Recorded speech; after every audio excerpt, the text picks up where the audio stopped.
என் ஜனங்களை இப்படி மேற்பூச்சாய் பூசுகிறார்களே என்று தேவன் கண்ணீர் வடிக்கிறார். கேர்ஃபுல்லா இருந்து மனம் திரும்புங்க. இதுக்கு உங்களுக்கு வருகிற எச்சரிப்பான வார்த்தை.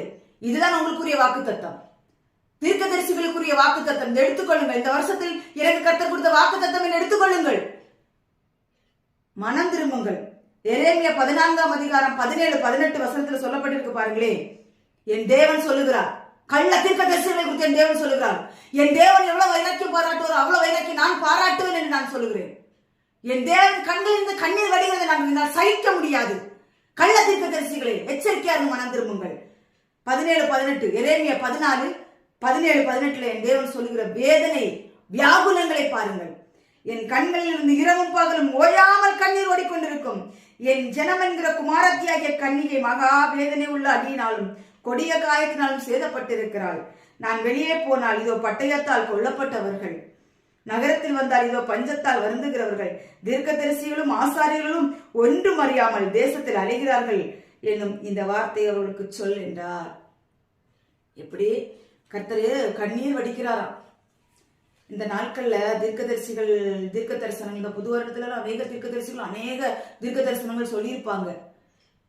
நிறைய தீர்க்க தரிசனம் ஆசீர்வதிப்பார், உன்னை இடமுண்டு பெருகுவாய், எல்லாமோ தீர்க்க தரிசனங்கள் வந்திருக்கும். உன்னை உயர பறக்க வச்சிருவாரு, அங்க பறக்க வச்சிருவாரு, எல்லாம் வந்திருக்கும். ஆனா கர்த்தர் சொல்லுகிறார், அவருடைய வார்த்தையை சொல்லுகிறார், இந்த வருடத்தில் பட்டயத்தாலும் பஞ்சத்தினாலும் சாகக்கூடிய ஜனங்கள் ஏராளமா இருப்பார்கள்.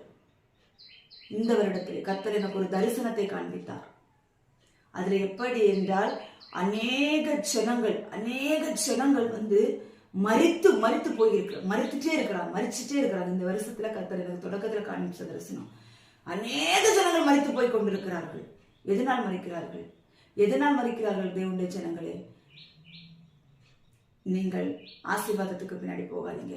கர்த்தர் இந்த நாட்களே அநேக மரணங்கள் விழும் என்று சொல்லுகிறார், அநேகர் மரித்து போவார்கள் என்று சொல்லுகிறார் ஆண்டவர். எதனால்? பட்டயத்தாலும் பஞ்சத்தாலும் அநேகர் மரித்து போவார்கள் என்று வேதவசனம் சொல்லுகிறது. கர்த்தரும் அதைத்தான் இந்த நாட்கள் அன்றைக்கு வெளிப்படுத்துகிறார். அதனால தேவனுடைய சொன்னீங்களே, அவர்களுக்காக முழங்கால் யுத்தம் பண்ணுங்கள். உங்களுக்காக நீங்கள் ஆசீர்வாதத்தை தேடி போன நாட்கள் எல்லாம் போதும். இந்த வருடத்தில் கர்த்தராகிய இயேசு கிறிஸ்து வந்தால் நீங்கள் எங்கே போவீர்கள்? இந்த 2025 வருஷத்துல தேவனாகிய கர்த்தர் பகிரங்க வந்தால் நீங்கள் எங்கே போவீர்கள்? இயேசு வருகிறார், எங்கே போவீர்கள்? ஆசீர்வாதத்தை உங்களை சேர்த்து கொண்டு பரலோகத்துக்கு கொண்டு போகுமா? இப்படி எல்லாம் பட்டயத்தாலும் பஞ்சத்தாலும் வெட்டுண்டு பஞ்சத்தால் சாப்பாடு எல்லாம் அழிகிற ஜனங்களுக்காக முழங்கால் நில்லுங்கள். அவர்களுக்காக ஊக்கமாய் ஜெபியுங்கள்.